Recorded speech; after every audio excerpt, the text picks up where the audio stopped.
근데 이 찬양대가 굉장하네요. 이 평소 실력입니까? 오늘 특별히 잘하는 겁니까? 하여튼 굉장합니다. 이 성도님들은 목사님 강제로 동원했습니까? 이런 시대에 정말 이렇게 많이 오셨고 또 은혜를 사모하는 모습 너무나도 감사합니다. 하나님께서 우리 목사 위임 예배 통해서 큰 영광을 받으실 줄 믿습니다. 화란 개혁교회는 이제 목사님을 청빙하기로 결정이 되면 교인들이 그 목사님에게 전부 편지를 보냅니다. 목사님 우리 교회 오시게 되어서 감사합니다. 목사님 어서 오십시오. 또 목사님 사랑합니다. 환영합니다. 편지를 보냅니다. 주일학교 학생들은 막 한 50통씩 다발로 해서 편지를 보냅니다. 목사님 언양교회 오실 때 편지 몇 통 받았습니까? 에? 카톡으로. 조금 이상하네. 사랑이 많은 언양교회 그렇지 않을 텐데. 저도 서문교회 부임할 때 한 통도 못 받았습니다. 우리 한국 교회는 그런 전통이 없지요. 없어서 이제 모르고 안 하는 것인데, 그러나 알고 보면 화란교회의 그런 전통은 참 좋은 것 같습니다.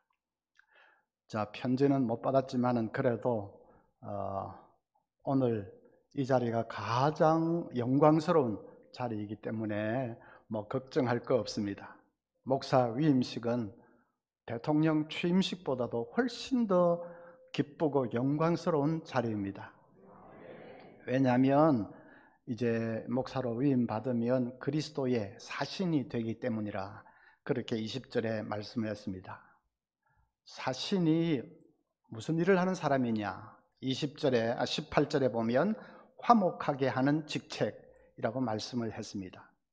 세상은 죄로 말미암아 하나님과 단절되었고 하나님의 원수가 되어버렸죠.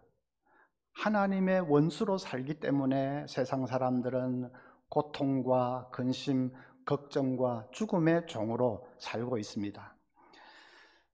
그런데 복음 사역자는 이런 세상을 다시금 하나님과 화목하도록 만드는 그런 직책을 받은 사람이라고 했습니다. 복음 사역자는 하나님의 말씀으로 하나님과 원수되어 살고 있는 이 세상을 하나님과 다시금 화목하게 하는 그런 일을 하는 사람이 그리스도의 사신입니다.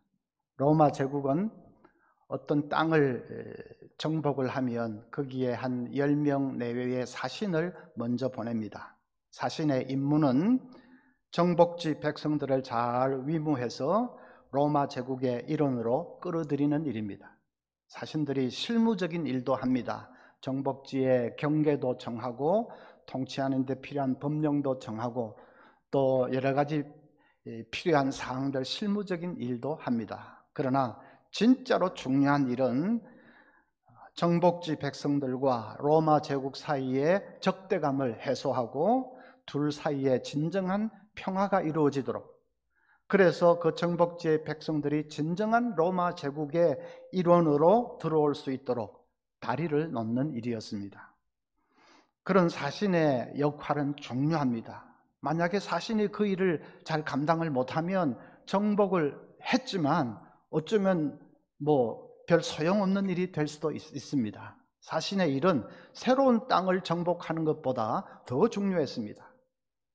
오늘 사도 바울은 복음 사역자의 직분이 바로 그와 같은 사신이라 그렇게 말씀합니다. 하나님과 원수되어서 살아가는 사람들에게 말씀을 전해서 그들이 하나님과 화목하게 될 수 있도록, 그래서 하나님 나라의 진정한 시민이 될 수 있도록 하는 것이 복음 사역자라는 것입니다. 여기서 우리가 기억해야 될 사실이 두 가지가 있습니다. 하나는 사신은 하나님께로부터 파송을 받았다 하는 사실입니다. 인간 누구의 파송을 받은 것이 아닙니다. 세상 나라의 파송을 받은 것도 아닙니다. 하나님께서 파송하셨습니다. 세상 나라도 보면 어느 나라에 이 사신을 파송할 때는, 대사를 파송할 때는 그 나라의 권위와 권세와 파워를 다 부과해서 파송을 합니다. 그래서 미국 대사가 이제 부임을 하면 이제 그 사람의 말은 어느 개인의 말이 아니라 그 배후에는 미국이라고 하는 초강대국의 권위와 권세와 파워가 다 뒷받침하는, 그것이 대사의 말입니다. TV 앞에 나와서 말할 때 조금 어눌할 수도 있고 말 실수도 할 수 있고 하지만은, 그러나 그렇다고 그 사람을 무시하면 안 됩니다. 그 뒤에는 정말 미국이라고 하는 이 슈퍼 파워가 도사리고 있기 때문에, 그래서 이 사신, 대사는 엄청난 사람입니다. 복음 사역자는 거룩하신 하나님으로부터 파송받은 사신입니다. 천지 만물을 창조하신 창조주 하나님, 구원자이신 하나님, 인생의 생사화복을 홀로 주관하시는 전지전능하신 하나님으로부터 파송받은 사람, 그 사람이 목사고 그리스도의 사신입니다. 또 한 가지는 하나님은 사신을 통해서만 일할 수 있다는 사실입니다. 로마 제국 시대에 피정복지 백성과 로마 제국을 화목하게 하는 일은 그건 사신만이 할 수 있는 일이었습니다. 만약에 사신이 그 사명을 효과적으로 감당하지 못하면, 그러면 식민지 백성들을 끌어들이는 일에는 중대한 차질을 빚을 수밖에 없습니다. 마찬가지로 이 세상을 하나님과 화목하게 하는 그 일은 복음 사역자만이 감당할 수 있는 것입니다. 우리의 구원은 창세전에 하나님의 가슴 속에서부터 시작되었습니다. 하나님께서 때가 되매 예수 그리스도를 보내시고 십자가와 부활을 통하여 이 모든 구원의 길을 완성하셨습니다. 하나님이 다 하신 것이지만은, 그러나 이 놀라운 소식을 전파하지 않으면 무슨 소용이 있겠습니까? 이 놀라운 구원의 소식을 사람들에게 전하는 그런 일을 하지 못하면 무슨 소용이 있겠는가? 바로 사신이 그 일을 감당하는 사람입니다. 그래서 성경에 복음 사역자를 하나님의 동력자라고 말했습니다. 하나님의 동력자가 된다. 얼마나 놀라운 일입니까? 우리도 하나님이 필요하지만은 하나님도 우리를 필요로 하십니다. 그래서 복음 사역자로 세움을 받는다는 것은 놀랍고도 중요한 일입니다. 거룩한 인류 구원의 사역을 위해서 하나님과 손잡고 일하는 하나님의 동력자가 되는 것입니다. 우리 아니면 하나님도 딱히 대안이 없는 그런 특별한 사람이 되는 것입니다. 그래서 청교도 목사인 카틴 마더는 이렇게 외쳤습니다. 목회자의 직무는 사람들의 영혼 속에 하나님의 왕권과 통치를 회복하는 것이며 그들의 영혼을 그리스도와의 영원한 교제 속으로 끌어들이는 것이다. 목회자의 직무는 이처럼 명예롭고 중요하고 요긴한 것이다. 실로 그것은 하늘에 있는 천사도 천년 만년 열망하는 직무이다. 그러므로 만약 어떤 사람이 하나님에 의해 그 직무를 수행할 수 있도록 부르심을 받아서 그 일을 충실하고 성공적으로 수행했다면 그는 왕관을 오히려 멸시할 수 있을 것이며 지상에서 가장 빛나는 군주에게도 동정의 눈물을 흘릴 수 있을 것이다. 복음 사역자는 세상의 왕관도 하찮게 여길 수 있는 자이고 세상의 군주에게도 동정의 눈물을 흘릴 수 있는 사람이다 하는 말이죠. 그냥 말이 아닙니다. 사도 바울이 정말로 그랬습니다. 이제 로마로 압송되어 가기 전에 아그리빠 왕 앞에서 마지막 재판을 받는데 사도 바울이 최후 진술을 뭐라고 했습니까? 왕이여, 이렇게 결박된 것 외에는 왕이 나와 같기를 원하나이다.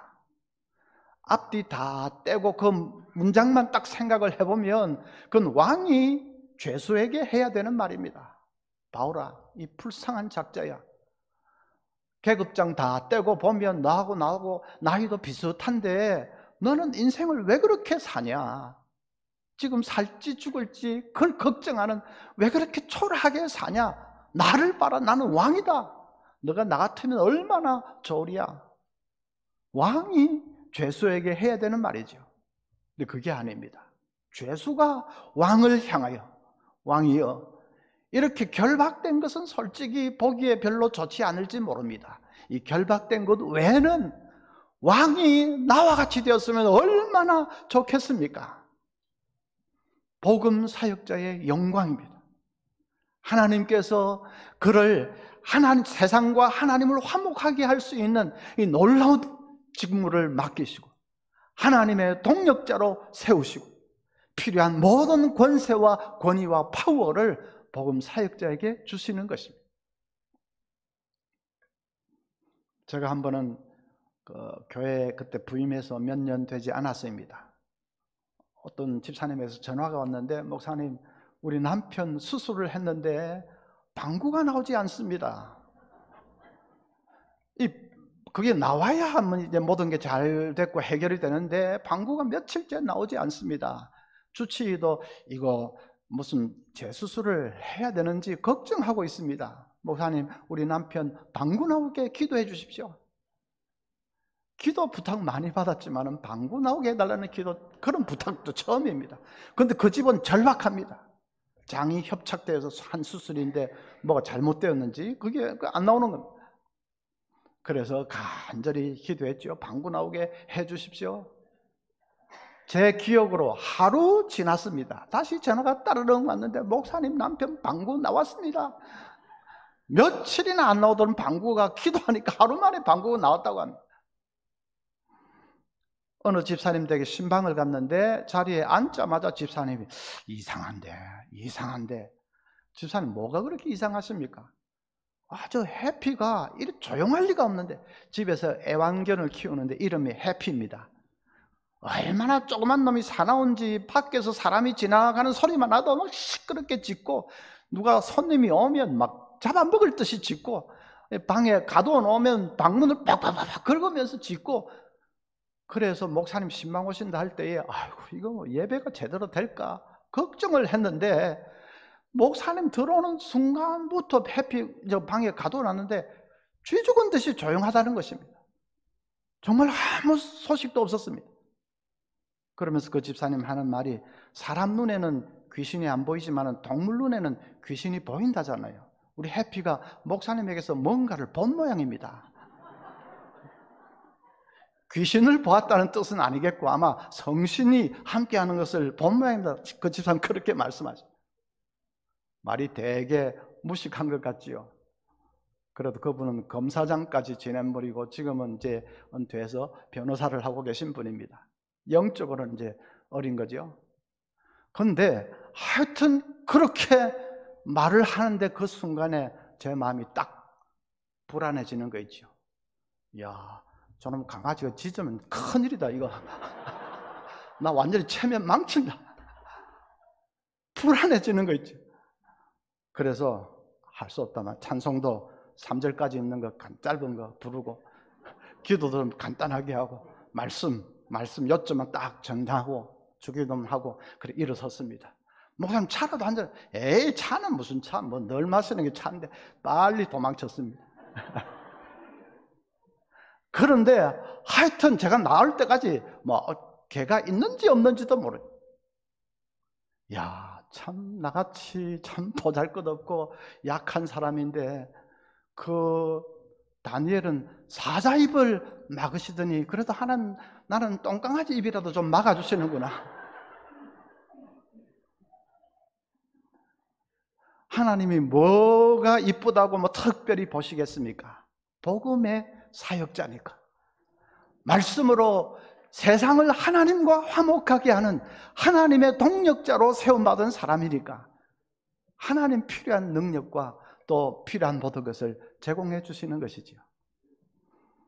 오늘 이 귀한 하나님의 종을 모시고 이 교회 위임 목사로 세우는 이 일이 정말 하나님 기뻐하시는 일이고 영광을 받으시는 일인 줄 믿습니다. 그런데 목사만 이 복음 사역자가 아니라 우리 성도님들 한 사람 한 사람도 복음의 사역자입니다. 우리가 입술을 벌려 복음을 전하는 순간 우리는 복음의 사역자로 세움을 받는 것입니다. 만인 제사장 아닙니까? 우리가 한 영혼 한 영혼 잃어버린 영혼을 향해서 말씀 들고 나아가 그들을 변화시키고 하나님과 화목한 하나님 나라의 시민으로 만든다면 우리 모두가 다 복음의 사역자입니다. 이 교회가 그래서 그리스도의 사신입니다. 여러분, 한 사람 한 사람이 그리스도의 사신일 뿐 아니라 교회가 그리스도의 사신입니다. 에스겔 선지자가 오래전에 환상을 하나 보았습니다. 눈앞에 놀라운 환상이 나타났습니다. 천사의 손에 이끌려서 성전 동문 앞에 섰습니다. 그런데 문지방 밑에서 물이 졸졸졸졸, 성전 그 문지방 밑에서 물이 졸졸졸졸 흘러나옵니다. 얼마 가서 재보니까 물이 발목까지 찼습니다. 또 얼마 더 가서 재보니까 무릎까지 찼습니다. 얼마 더 가서 재보니까 허리까지 찼습니다. 얼마 더 가서 재보니까 이미 물이 너무 많아져서 헤엄치지 않고서는 건널 수 없는 큰 강이 됐습니다. 강물이 계속 흘러가는데 그 강변에는 아름다운 숲이 무성해 있었습니다. 사시사철 열매를 맺는 그 과일나무들이 가득하고, 그리고 그 잎사귀는 약재로 쓰는 그런 귀한 나무들로 푸른 숲을 이루고 있었습니다. 물이 계속 강물이 흘러서 사해 바다에 이르렀는데 놀랍게도 그 죽음의 바다가 살아나는 것이 아니겠습니까? 분명히 사해 바다인데 강물이 흘러드니까 죽었던 그 물고기들이 그냥 뛰놀고 온갖 생명체가 약동하는 죽음의 바다가 생명의 바다로 변했습니다. 그리고 그 해변에는 고기를 잡으면서 살아가는 그 어촌 마을이, 아주 부유한 마을이 해변에 쭉 평화롭게 늘어서 있었습니다. 그것은 신약시대의 교회에 대한 환상입니다. 교회를 보여주는 것입니다. 교회에서 흘러나오는 이 복음의 강이 세상을 살려낼 것을 보여주는 것입니다. 교회가 흘려보내는 이 생명의 강은 처음에는 조그마한 물줄기로 시작되는 것 같지만은 갈수록 그 물줄기가 굵어져서 마침내 온 세상을 변화시킬 큰 강물이 될 것이라는 말씀입니다. 죽음의 바다 같은 이 세상을 생명이 약동하는 생명의 바다로 변화시킬 것입니다. 나무 열매들이 가득했다 하는 말은 생명의 열매가 가득했다는 뜻입니다. 그리고 잎사귀는 약재로 쓰였다 하는 그 말은 복음의 강이 이르는 곳마다 치유와 회복의 역사가 일어나게 될 것이다 하는 말이죠. 그래서 교회가 복음의 말씀으로 죽은 생명을 살리고 치유와 회복을 일으키고, 그리고 이 어둠의 땅, 이 죽음의 세상을 생명이 약동하는 세상으로 변화시키는 그런 놀라운 그리스도의 사신이 된다 하는 말씀입니다. 여러분, 세상이 교회를 향하여 손가락질하고 비난하고 그렇게 할지 모르지만은 그런다고 교회의 이 영광스러운 모습이 사라지는 것이 아닙니다. 교회 말고 누가 이 죽어가는 세상을 건져낼 수 있습니까? 교회 말고 어느 기관이 이 땅에 생명의 말씀을 전하며 이 땅을 하나님의 나라로 그렇게 변화시킬 수가 있겠습니까? 여러분, 이런 영광스러운 교회를 생각하면서 꿈을 꾸시기를 바랍니다. 하나님께서 에스겔 선지자에게 환상을 보여주신 것은 그걸 보면서 꿈을 꾸라는 말입니다. 아니면 그냥 말로서 쭉 교회가 이렇다 설명을 하실 텐데, 이 그림처럼 환상을 보여주신 것은 그 환상을 보면서 꿈꾸라는 뜻이죠. 한번 눈을 좀 살 감고 여러분 한번 마음속에 그려보십시오. 언양교회가 흘려보내는 복음의 물줄기, 처음에는 작은 물줄기에 불과하지만 점점 불어나서 거대한 강을 이룰 것입니다. 언양, 여기에만 미치지 않고 울산과 부산과 대한민국과 또 세계를 향해서 거대한 강물을 이루어 흘러가게 될 것입니다. 그 강이 닿는 곳마다 푸르른 숲이, 생명의 숲이 무성하게 우거지게 될 것입니다. 사람들에게 치유와 회복의 역사가 일어나고 죽었던 생명들이 살아나는 생명의 역사가 일어나게 될 것입니다. 마침내 그 강물이 이런 곳에 이 죽음과 같은 세상이 생명의 바다로 변하는 그 놀라운 역사가 일어나게 될 것입니다. 그 바다에 기대해서 수많은 사람들이 평화롭게 부유하게 살아가게 될 것입니다. 그 환상을 한번 탁 그려보면 여러분 가슴이 뜨거워지지 않습니까? 가슴이 벅차오릅니다. 우리가 무슨 능력이 많아서 할 수 있는 그런 것이 아니고 우리에게 맡겨주신 이 복음의 능력이 워낙 위대한 능력이기 때문에 그리스도의 사신에게는 하나님께서 능력과 권세와 권위를 부여해 주시기 때문에 그래서 이루어질 놀라운 미래입니다. 자, 이 놀라운 꿈을 꾸면서 이제 목사님이 해야 될 것은 이 환상을 좀 딱 한 줄로 압축할 수 있는 그런 그림 언어로 만들어서 제시하는 것입니다. J.D. 그리오 목사님 교회는 그 한 줄로 이 비전을 한 줄로 만들었습니다. 복음의 불꽃으로 열방을 뒤흔드는 교회. 우리 서문교회는 말씀과 사랑으로 세상에 희망이 되는 교회. 세상에 희망이 되는 교회. 우리는 전략도 있습니다. 하나님 나라를 전파하는 교회, 생명을 살리고 양육하는 교회, 세상을 섬기고 변혁하는 교회. 이제 세상에 희망이 되는 교회를 이루기 위한 세 가지 전략이지요. 우리 김 목사님 잘 아실 겁니다. 그래서 하나님이 보여주신 이 영광스러운 비전을 가슴에 안고 꿈을 꾸며 그걸 한 줄로 압축해서 딱 간단한 말로 날마다 그걸 되새기면서 이제 교회가 기도하면서 나아가는 것입니다. 온 장로님들이 이 비전에 푹 젖어야 합니다. 권사님들도 비전에 푹 잠겨야 됩니다. 우리 안수 집사님들도 이 비전에 뜨겁게 사로잡혀야 됩니다. 우리 청년들, 학생들, 주일학교 학생들 이러기까지 온 교회가 이 비전, 하나님이 보여주신 영광스러운 이 비전에 푹 잠겨야 합니다. 배를 만들기 위해서는 필요한 것이 무엇입니까? 배를 만들기 위해서 무슨 설계도가 필요합니까? 뭐 재료를 다 모아야 됩니까? 혹은 무슨 재정을 만들어야 됩니까?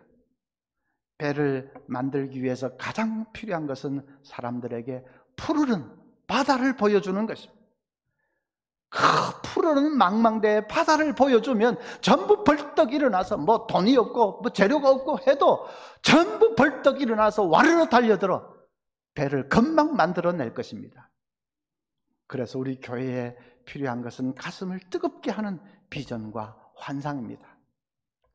온 교회가 이제 이 비전을 안고 한 마음으로 달려가는 것입니다. 기도를 해도 비전을 안고 기도하는 것입니다. 봉사를 하나 해도 이 비전으로 가슴을 불태우며 봉사하는 것입니다. 교회의 칼렌더도 비전으로 다 채우십시오. 또 재직회, 조직도 비전을 중심으로 해서 조직을 만드십시오.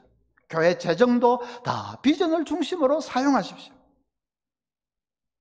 그래서 비전이 이끌어가는 교회, 비전 드리븐 처치가 되도록 해야 합니다. 비전이 없으면 어떻게 될까요? 꿈이 없으면 어떻게 될까요? 목사님이 이렇게 합시다 하면 장로님들이 브레이크를 확 밟습니다. 장로님들이 또 이렇게 합시다 하면 젊은 집사들이 브레이크를 확 밟습니다. 좀 달리려 하면 브레이크를 확 밟고, 달리려 하면 브레이크를 확 밟고, 교인들은 그냥 이러다가 팍 달리려 하다가 이렇게 어지러워서 미칠 지경입니다. 브레이크 목회가 됩니다. 또 비전과 꿈이 없으면 줄다리기 목회가 됩니다. 장로님들이 좀 이렇게 합시다 하면 또 집사님들이 다르게 이리 땡기고 저쪽은 저렇게 땡기고 이리 땡기고 저리 하나도 되는 일이 없는 줄다리기 목회가 됩니다. 그러나 비전을 가슴에 품고 뜨거운 마음으로 한마음 되어서 교회가 달려갈 수 있다면 그 교회는 너무나도 행복한 교회가 될 것입니다. 교회는 가슴에 품은 교회가 있고 눈에 보이는 교회가 있습니다. 눈에 보이는 교회는 이런 건물이고 이 사람들 모임이고 그런 거겠지요. 가슴에 품은 교회는 가슴 속에 있는 뜨거운 비전을 말합니다. 꿈을 말합니다. 그 가슴 속 교회가 더 중요합니다. 가슴 속 교회가 행복하면 눈에 보이는 교회도 행복하게 되어 있습니다. 가슴 속 교회가 부흥하면 눈에 보이는 교회도 부흥하게 되어 있습니다. 우리 언양교회는 온 성도들의 가슴 속의 교회가 행복한 교회가 될 수 있기를 바랍니다. 가슴 속의 교회가 뜨거운 열정을 안고 달려가는 교회가 될 수 있기를 바랍니다. 이제 새로운 목사님 모시고 온 교회가 이 꿈과 비전으로 하나 되어서 정말 뜨거운 마음으로 열심히 달려가서 생명의 물줄기를 이 영남 지역, 대한민국 온 세계를 향하여 마음껏 흘려보내는 그런 아름답고 복된 교회 될 수 있기를 간절히 소원합니다.